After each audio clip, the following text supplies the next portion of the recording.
Hello everybody, आप सबका स्वागत है हमारे YouTube channel quality coaching online classes में। बच्चों, मैं आज स्टार्ट करने जा रहा हूँ क्लास 10th का मैथ्स। तो इस जो भी मैं वीडियोस बनाऊंगा बच्चों आपके लिए, उस वीडियोस में आपको क्या होगा, कॉन्सेप्चुअली चीजों को मैं सिखाऊंगा, बेसिकली चीजों को सिखाऊंगा। तो बच्चों, अगर आपने इस लॉकडाउन में अभी पढ़ाई शुरू नहीं किया है तो अब अपने स्टडी को स्टार्ट कर दीजिए, क्योंकि मैं जा रहा हूँ टीच करने आपको चैप्टर 1 से मैं पढ़ाऊंगा। हर वीडियो में लास्ट में कुछ वर्क दूंगा आपको, जो आप कर कर कमेंट बॉक्स में अपने, अगर वीडियो समझ में आए तो लाइक जरूर करिएगा। तो पहला चैप्टर है क्लास 10th में मैथ्स का बच्चों, वह है रियल नंबर। क्या है बच्चों? Real number.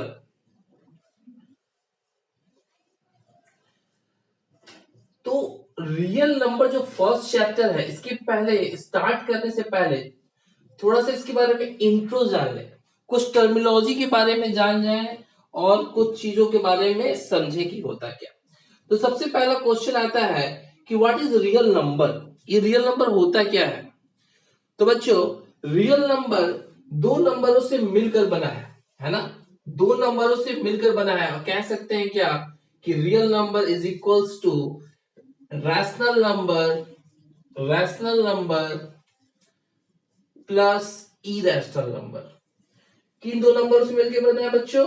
रैशनल नंबर और इरेशनल नंबर से मिलकर आपका बना है क्या? Real number. समझ में आया? यानी कह सकते हो हर नंबर सारे नंबर इंक्लूडेड होते हैं किसमें बच्चों? रियल नंबर में इंक्लूडेड होते हैं। कैसे? रैशनल नंबर में क्या होता है बच्चों? दो तरह के नंबर होते हैं। एक होता है जो फ्रैक्शन में लिखा होता है ना? फ्रैक्शन आप सब पढ़े हो। The number which is written in the form of p by q where q is not equals to 0। जो नंबर p by q के फॉर्म में लिखा हो और q क्या हो, 0 के बराबर ना हो, उसे हम क्या कहते हैं? रैशनल नंबर कहते हैं। तो यानी रैशनल नंबर फ्रैक्शन में आएगा, है कि नहीं? और दूसरा किस में आएगा बच्चों? दूसरा आपका इंटीजर में आएगा। किस में आएगा? इंटीजर में। एग्जांपल्स आपको समझाने की कोशिश करता हूं। देखो, फ्रैक्शन फ्रैक्शन का मतलब लिखा होगा 1/2। क्या लिखा हो? 1/2, 3/2, 4/5, that is called a fraction. So ये नंबर भी रियल नंबर है, ये नंबर भी बच्चों रियल नंबर है। अब आता है इंटीजर। इंटीजर में अगर लिखा हो -1, 2, 0, ठीक है, -2 मान लो, ठीक है, 1, 2, 3, यही तो होता है इंटीजर, है ना? The combination of negative natural numbers and a zero and a positive natural number is called a integer. तो ये नंबर हो चाहे ये नंबर हो, ये सारे नंबर क्या कहलाते हैं बच्चों? रियल नंबर कहलाते हैं। है कि नहीं? क्लियर हो रहा है कॉन्सेप्ट ना? चलो, तो अब आगे हम क्या पढ़ते? इरेशनल नंबर क्या होता है बच्चों? इरेशनल नंबर क्या हो? जो नॉन टर्मिनेटिंग हो। सब पढ़ चुके हो आप लोग पहले ही क्लास 9th में। नॉन टर्मिनेटिंग हो, है ना? और नॉन रैकरिंग हो। क्या हो? Non recurring, that is called a real number. क्यों? क्योंकि रैशनल नंबर और इरेशनल नंबर दोनों ही क्या कहलाता है? रियल नंबर कहलाता है बच्चों। तो इरेशनल नंबर उसे कहते हैं जो नॉन टर्मिनेटिंग हो और नॉन रैकरिंग नेचर का हो, वो भी क्या है? इरेशनल नंबर है। जैसे इरेशनल नंबर क्या होता है बच्चों? √2, √5, √15, ये सब क्या है? इरेशनल नंबर है। तो ये इरेशनल है और इसको ही रियल भी कहते हैं। ठीक है? अब देखो और क्या हो सकता है, आपने पढ़ा था ना, ये याद आ रहा है?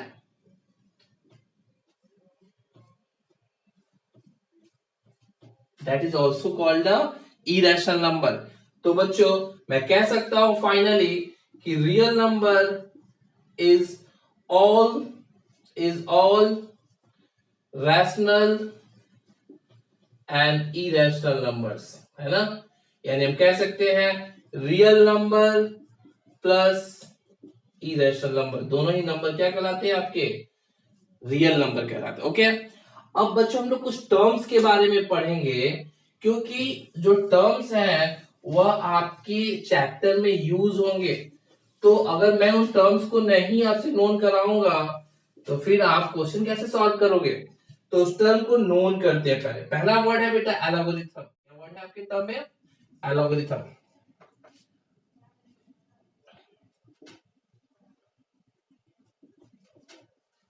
एल्गोरिथम क्या होता है?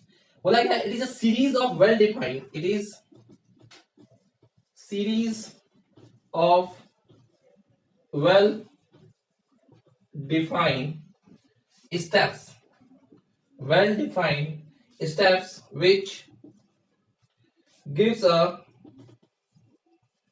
procedure for solving a type of problem। ये मैं क्यों आपको बता रहा हूं बच्चों? क्योंकि इन सब वर्ड्स को आपको एक्सरसाइज में आ रहा है ना? तो ये टर्म क्या बोला बेटा? एल्गोरिथम क्या होता है? एल्गोरिथम जो है it is a series of well defined steps which give a procedure. ये वेल डिफाइंड स्टेप्स होते हैं, कुछ प्रोसीजर्स होते हैं जो आपको बताए जाएंगे for solving a types of problem. इसका यूज करके आप क्या कर सकते हो? प्रॉब्लम्स को आसानी से सॉल्व कर सकते हो। That is called the algorithm. इसी को हम एल्गोरिथम बोलते हैं। नेक्स्ट है बच्चों, वो है लेमा। क्या है? लेमा। लेमा जो है ना, लेमा क्या होता है? Is a proven, it is a proven statement used for proving another statement. बोल रहा है क्या? It is a proven statement. यह एक प्रूवन स्टेटमेंट होता है used for proving another statement. एक प्रूवन स्टेटमेंट होता है जिसका यूज करके हम किसी और स्टेटमेंट को प्रूव कर सकते हैं। क्लियर है? जैसे कि प्रूवन स्टेटमेंट क्या है कि 2 से मल्टीप्लाई करेंगे तो क्या होगा? इवन नंबर आएगा। प्रूव है।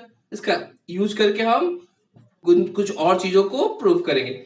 ये जो वर्ड्स है बेटा एल्गोरिथम, लेमा, ये वर्ड्स आपको मिलेंगे आपके एक्सरसाइज 1.1 में। इसीलिए मैं पहले ही आपको एक्सप्लेन कर दे रहा हूं क्या होता है इसका मीनिंग। ठीक है? अब ध्यान दो बच्चों, जो सबसे इंपॉर्टेंट है जिससे कि आपके बोर्ड एग्जामिनेशन में 1 मार्क्स से क्वेश्चन भी आते हैं उससे, that is called Euclid's division lemma. Euclid's division lemma बच्चों समझ में आ रहा है तो नीचे लाइक बटन है उसको प्रेस करना ना भूलना। ठीक है ना? Euclid's division lemma.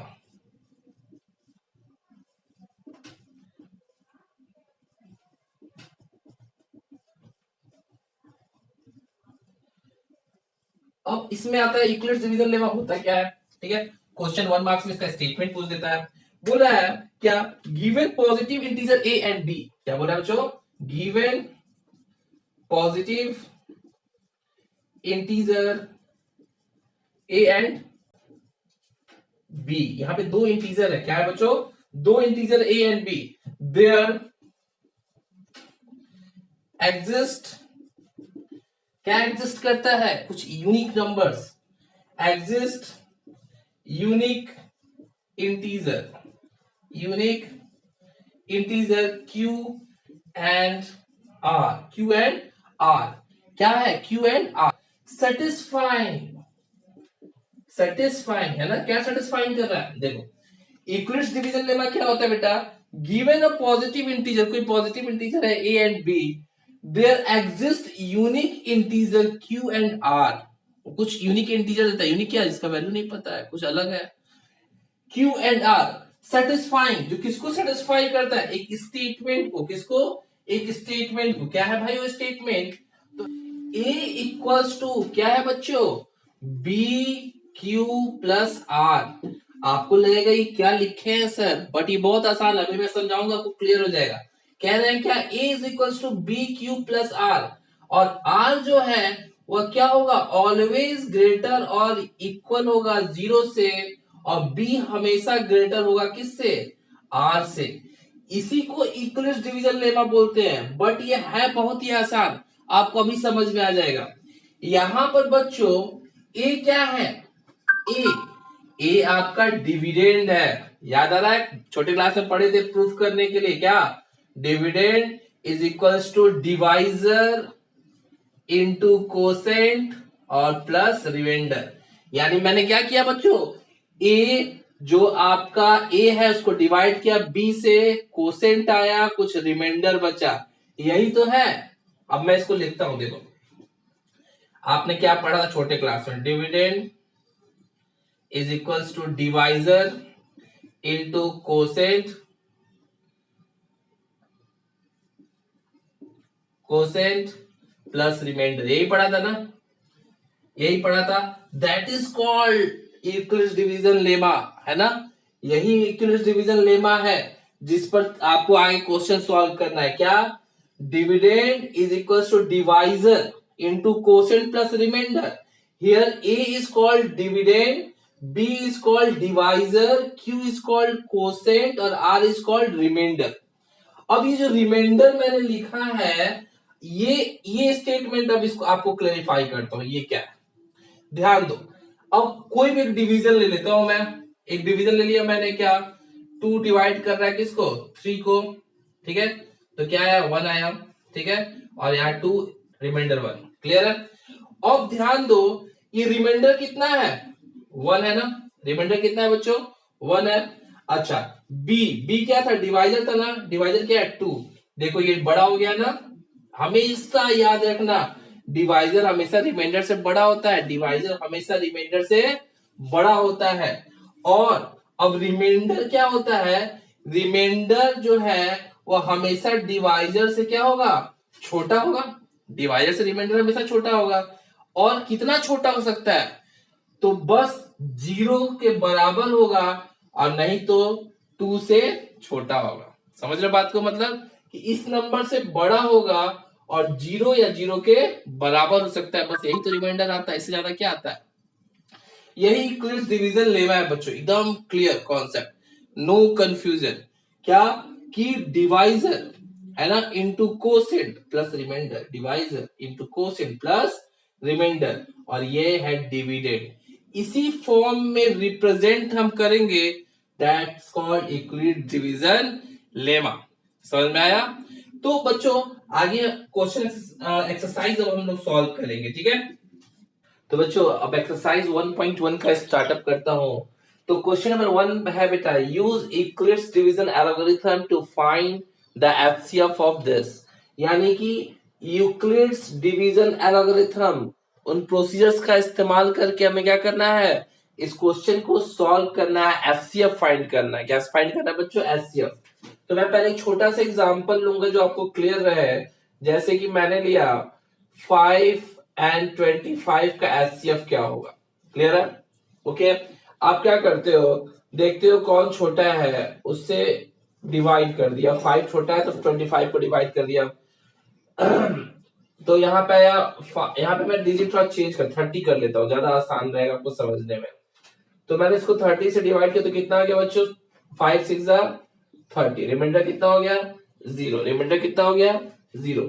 It's means क्या है कि जब आप लिखते हो equilibrium division lemma, A is equals to B Q plus R, यहाँ पर ए बच्चों क्या है, 30 है, बी क्या है, 5 है, और ये आपका क्या है, कोसेट, ये क्या है, ए, ये क्या है, बी, और ये क्या है बच्चों, आर है। तो बी क्यू, क्यू क्या था, क्यू है 6, और प्लस आर क्या था बच्चों, 0। बस इसी इक्वेशन को फॉर्मेशन करते हुए हम लोग इन क्वेश्चंस को सॉल्व करेंगे, ठीक है। तो यही इक्विलिब्रियम डिवीजन लेमा का ये कॉन्सेप्ट है जो मैं भी आपको एक्सप्लेन कर चुका हूं ऑलरेडी, और इसको अब सॉल्व करते हैं, आइए देखिए कैसे होगा। तो जो पहला क्वेश्चन है बच्चों वह है 135 एंड 225। तो सबसे पहले चेक करते हैं इसमें से बड़ा कौन है और छोटा कौन है। तो यहाँ पे है 225 इज ग्रेटर देन 135। ऐसा मैंने क्यों किया, इसलिए किया बच्चों कि अब आपको क्या करना है, एक डिवीजन कॉन्सेप्ट को फॉलो करना है, ठीक है। तो डिवीजन में हमेशा क्या होता है, हम लोग बड़े को डिवाइड करते हैं किससे, छोटे से, कौन से, 135 से, ओके।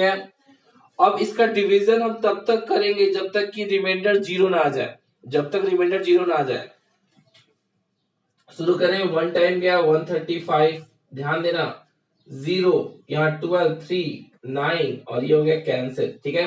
अब यहाँ पे रिमाइंडर 90 बचा है ना, तो कंटिन्यू करेंगे। अब क्या हो जाएगा, नेक्स्ट जो है 125 और 135 बच्चों, ये यहाँ पे आएगा और आपका आगे कंटिन्यू होगा। ठीक है, यहाँ मैंने लिखा 135 कॉपी कर दिया। ठीक है ना, ये जो डिवाइजर है वो डिविडेंड बन गया। ठीक, वन टाइम में गया बच्चों फिर से, और कितना आ गया 5 आ गया और यहाँ 4 आ गया। ओके है बच्चों, अभी भी रिमाइंडर जीरो नहीं हुआ मैं फिर इस 90 को आगे डिविडेंड बना दूंगा और ये हो जाएगा, इस बार 2 बार में जाएगा 90 आएगा और कट के कैंसिल हो गया बच्चों। ठीक है ना, अब जहां कैंसिल हुआ यहीं पे आपको रुक जाना है। अब आते हैं अपने कॉन्सेप्ट पे। 1 2 3 कम ऑन।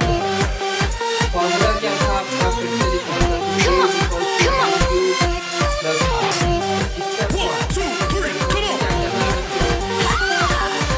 यहाँ पे क्या है,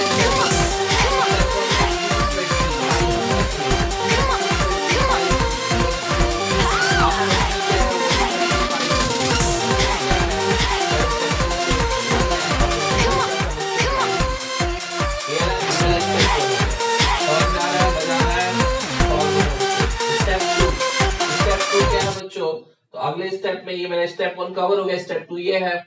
स्टेप 2 में आपने ध्यान दिया तो 135 यानी जो आपका ये डिवाइजर था वो क्या बन जाता है, डिविडेंड बन जाता है। तो 135 कोसेंट क्या है बच्चों, कोसेंट है 1 और डिवाइजर यहाँ पे 90 है, तो 90 इंटू 1। अच्छा, रिमाइंडर कितना बचा, रिमाइंडर कितना बचा है 45। तो यहाँ पे बच्चों लिख दूंगा मैं 45। अब अगला स्टेप क्या है, स्टेप थर्ड। स्टेप थर्ड में आपने क्या किया, फिर वही चीज जो 90 है वो बन जाएगा क्या, डिविडेंड। ओके है, डिवाइजर क्या है बच्चों 45, जो रिमाइंडर होता है वही डिवाइजर बन जाता है 45, that is called B. Quotient क्या है बच्चों 2 और रिमाइंडर क्या आ गया 0। रिमाइंडर क्या आ गया बच्चों, जब कुछ नहीं है तो क्या है 0 है। ये 3 स्टेप्स में ये सॉल्व हुआ है। फाइनली जो आपका क्या बचता है, लास्ट डिवाइजर होता है, जो लास्ट डिवाइजर होता है यानी जो बी है, यही आपका क्या कहलाता है एचसीएफ। यही क्या कहलाता है एचसीएफ। समझ में नहीं आया होगा बच्चों अगर तो सेकंड क्वेश्चन आप देखोगे तो आपको और भी ज्यादा क्लियर हो जाएगा। आइए सेकंड क्वेश्चन हम देखते हैं। सेकंड क्वेश्चन में 196 इज ग्रेटर देन 38820। गलत है ना, कौन सा ग्रेटर है, ग्रेटर है 38220 ग्रेटर देन 196। इसका मतलब इसका डिवाइड इसको करेगा। ठीक है ना, डिवाइजर ये होगा, डिविडेंड ये होगा। चलो शुरुआत करते हैं। अब यहाँ पे बच्चों क्या ले लेना है आपको, पहले रफ में जाके या अपने साइड में पेज में इसको डिवाइड कर लेना। किससे, 196 से डिवाइड कर लेना। कितने बार में जाएगा, सिंगल टाइम में जाएगा कि 2 टाइम में जाएगा, सिंगल टाइम में जाएगा ना। 19 दूनी 38 होता है, इसलिए सिंगल टाइम में जाएगा 196। इसको लेस कर लिया, कितना आया 6 आया। इसमें से 17 में से 9 गया तो कितना हुआ 7 1 8 हो गया, और ये कैरी दिया था 1 बचा, 186 आया। ओके, अब यहाँ से मैंने क्या किया 2 कॉपी कर लिया। अब कितने बार में जाएगा, तो 19 25 85 होता है, यानी 185 आ जाएगा। चलो रफ में मल्टीप्लाई करके देख लेते हैं कितने बार में जाएगा, 196 है ना 196 जो है वह अगर 19 जीरो लगाया तो एकदम नजदीक है। 9 टाइम में देखते हैं, चेक करते हैं।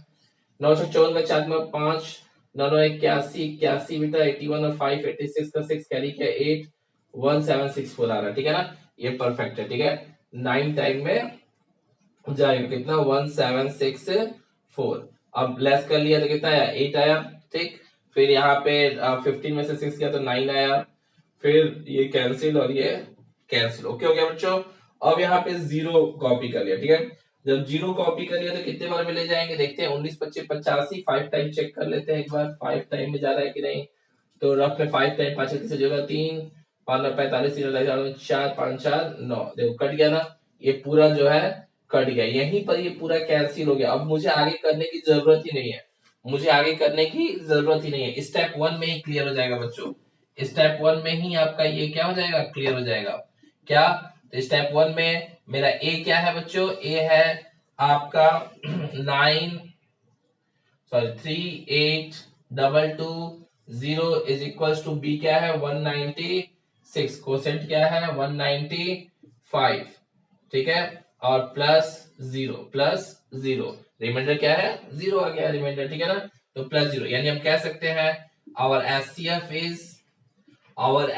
इज व्हाट, जो डिवाइजर होता है वही एचसीएफ बन जाता है 196, that is our answer. Okay, समझ में आ रहा है। चलो एक और लास्ट वाला देख लो एनसीईआरटी का क्वेश्चन। अगर ये क्लियर हो जाएगा, इस बार अच्छे से देखना, तो सब कुछ क्लियर हो जाएगा। मैं होमवर्क दूंगा बच्चों, लास्ट में मैं होमवर्क दूंगा, आप होमवर्क सॉल्व करके आंसर कमेंट बॉक्स में लिख देना। और जो बच्चे मेरे स्टूडेंट हैं वो बच्चे मुझे पर्सनली भेज सकते हैं, ठीक है। अब क्या है बच्चों, 8 थर्ड वाला जो है आपका है 867, कौन ग्रेटर है, 867 ग्रेटर है किससे भाई, 255 से। तो आइए शुरू करते हैं डिवाइड करना। तो मैंने ले लिया 255, क्यों देखते हैं ग्रेटर, क्योंकि स्मॉलर डिवाइजर बनता है, ग्रेटर डिविडेंड बनता है। 867, मजा आ रहा है बच्चों। अब क्या करेंगे, सॉल्व करें इसको। कैसे करते हो सॉल्व, सिंपल सा है, 25 का टेबल पढ़ लो, 25 तिया 75, 25 चौके 100 ज्यादा हो जाएगा, 3 बार में ट्राई करते हैं। 3 पच्चे 15 का 5 रन लगा, 3 पच्चे 15, 1 16 का 6 रन लगा, 1 3 6 1 7, लेस कर लिया, 2 आया, 0 आया और यहाँ पे 1 आया। अब देखो यहाँ रिमाइंडर 0 नहीं आया है। अब क्या करना है, ये जो डिवाइजर था ना यही बन जाएगा डिविडेंड, ठीक है। 255 लिख लो यहाँ पे, कितने बार में जाएगा, 2 बार में, 204 हो गया, ठीक है। अभी भी बचा हुआ है ना बच्चों, कितना बच गया, 1 बच गया और यहाँ 5 बच गया, अभी भी नहीं कटा है ना। फिर अगेन आप क्या करोगे, 102 दोबारा से कैरी फॉरवर्ड करोगे और ये आपका बन जाएगा डिविडेंड। 102 क्या बन गया बच्चों, डिविडेंड बन गया। और ये डिवाइजर है। अब देखो 2 बार में चला गया ना, 50 50 100 2 बार में हो गया 102। अब देखो यहाँ कैंसिल हो गया, बस यहीं पे रोक दो बच्चों। अब आ जाओ अपने इक्विवेलेंस डिवीजन लेमा के कॉन्सेप्ट पे। क्या कहते हैं भाई, A is equals to B Q plus R. तो स्टेप वन में क्या है बच्चों, स्टेप वन में मेरा ये वाला स्टेप वन करते हैं इसको, ठीक है ना, इसको स्टेप वन बोलते हैं। अब देखो ए क्या है, यहाँ पे 867 है, 867 हो गया, डिविडेंड ही ए है। फिर बी मतलब डिवाइजर 255 और क्यू मतलब कोसेंट, कितना हो गया 3, रिमाइंडर कितना है भाई 102। फर्स्ट स्टेप मैंने क्लियर लिख दिया। अब किसकी बारी है भाई, सेकेंड स्टेप की। स्टेप टू क्या है, जितने बार आप करते हो ना डिवाइड, वो स्टेप टू बन जाता है, that is called step two, ठीक है। स्टेप टू में ध्यान देना, ये आपका जो डिवाइजर होता है यही क्या बन जाता है, डिविडेंड बन जाता है, 255 हो गया, ठीक है। जो रिमाइंडर होता है वो क्या बन जाता है, डिवाइजर बन जाता है, देखो है ना 102 डिवाइजर। फिर क्या है, इनटू कोसेंट, कोसेंट कितना था यहाँ पे 2 था, प्लस रिमाइंडर कितना है 51, रिमाइंडर कितना है बच्चों 51। मैंने स्टेप टू भी दिखा दिया। अब क्या आपको दिखाना है बच्चों, स्टेप थ्री, क्या दिखाना है, स्टेप थ्री। स्टेप थ्री में क्या हो जाएगा, स्टेप थ्री में फिर वही क्या है 102 है, तो 102 बन गया डिविडेंड, ठीक है। ये जो रिमाइंडर था ये बन गया डिवाइजर, आपको यहाँ भी वही चीज देखने को मिलेगा, ठीक है ना। और यहाँ पे भी कोसेंट क्या है, 2 ही आया है इसमें भी, ये स्टेप थ्री है, ठीक है। 2 आया है तो यहाँ 2 लिख लोगे, रिमाइंडर क्या हो गया बच्चों 0। तो ये मेरा लास्ट स्टेप था, जहां रिमाइंडर बच्चों 0 आ जाता है ना, ये आपका लास्ट स्टेप बन जाता है। और अब देखो क्या हो रहा है, अब यहाँ पे जो डिवाइजर था, जो लास्ट वाला डिवाइजर है, वही क्या होता है एचसीएफ, जो हमें फाइंड करना था। यहाँ पे एचसीएफ आपका क्या हो गया, आपका एचसीएफ हो गया 51, ठीक है। तो बच्चों मैंने एनसीईआरटी का 3 क्वेश्चन आपको सॉल्व करके दिखाया। अब आ जाओ होमवर्क की बारी है। होमवर्क क्या है भाई आप लोगों का, होमवर्क आप करिएगा, ठीक है। सेम हेडिंग है, ठीक है, सेम हेडिंग, और मैंने चीजें चेंज कर दी। क्या है आपका भाई होमवर्क, तो होमवर्क है आपको फाइंड करना है किसके किसके बीच में, हेडिंग सेम है, हेडिंग में मैंने नहीं चेंज किया कुछ भी, 272 एंड 1032। दूसरा है बच्चों 258 एंड 126। तीसरा है बच्चों 274 एंड 5 और ऐसे 689, यहाँ मान लो 6, ठीक है। क्लियर है, ये 3 होमवर्क है, सेम हेडिंग है, आपको करना है सॉल्व। सॉल्व करके कमेंट बॉक्स में आंसर ड्रॉप करना है, मैं जरूर पढ़ूंगा कमेंट आपका। और बच्चे जो हमसे जुड़े हुए हैं बच्चे, वो मुझे पर्सनली व्हाट्सएप करेंगे इसको सॉल्व करने के बाद। और बच्चों कोई डाउट हो तो आप कमेंट बॉक्स से पूछ सकते हैं हमसे क्वेश्चंस। और अब तक आपने चैनल सब्सक्राइब नहीं किया तो चैनल को सब्सक्राइब कर लीजिए, बेल आइकन को प्रेस कर लीजिए और वीडियो से अगर आपने कुछ सीखा है तो लाइक करना ना भूलिएगा। Thank you so much. 1 2